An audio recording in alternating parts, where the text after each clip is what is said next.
Good evening, friends. Okay, now let us solve one more problem on springs. Now, this problem is both the springs. Now, we have two springs over here, as you see, two springs here, and which is connected in between. We have a mass connected here, and as a result of this, because of this mass, this spring will now push this or compress this spring by a little amount, which means after putting it over here, the spring will look like this. The mass will be here, and this will be the this one. Okay, this will be the spring. Okay, there's no mass here. It is just a free end connected like this. And here the mass, this spring will extend like this. Okay, so this is what has been observed. Now the question is, okay, this is 3 kg mass. How far is the top spring stretched past its equilibrium? Now usually what we do is, in fact, I also made the same mistake when I looked at this problem. Wait. Okay, right.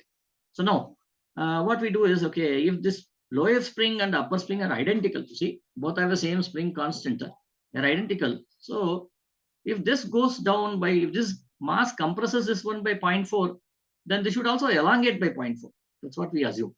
Okay, we think, okay, this is what should happen. But unfortunately, it doesn't happen like that. Okay, there's a big misconception we have.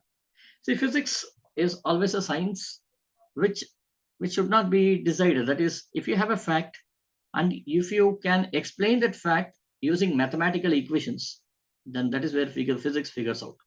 Okay, so it can be at any level. It can be at the degree level, or the graduate level, or undergraduate level, postgraduate level, whatever it is.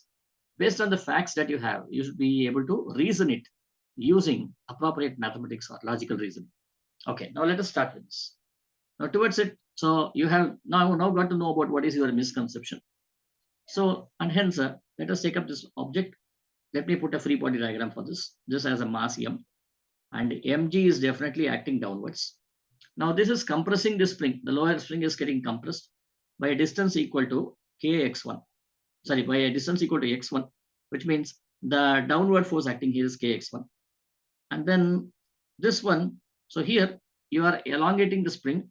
So therefore, let us say this is kx2 is a spring force.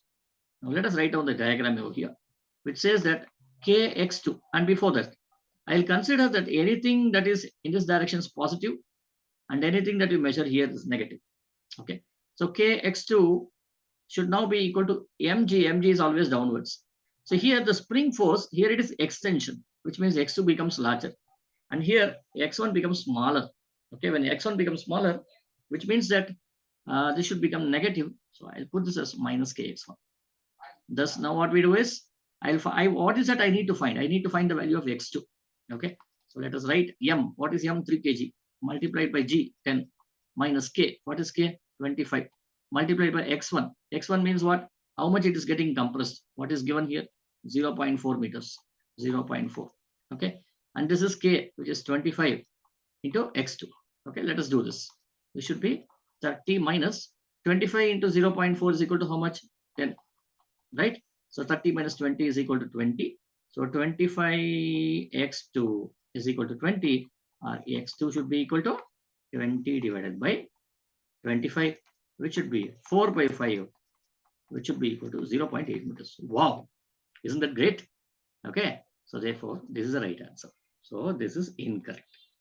So most of the time we do commit such mistakes by just looking at the answer, the problem, and think that this might be right, but this is incorrect over here. So really a wonderful problem. One of the students sent me, thank you for sending me one such problem to make myself realize, okay, how important is math, okay, when we solve these problems. Thank you, friends. If you have watched this video and you like it, do share and subscribe to my channel to get more updates. In fact, I would like to solve more such problems, okay, to get to know, or maybe instead of saying I have learned already, I can always say that I'm learning more from you. Thank you, friends. Thank you for watching.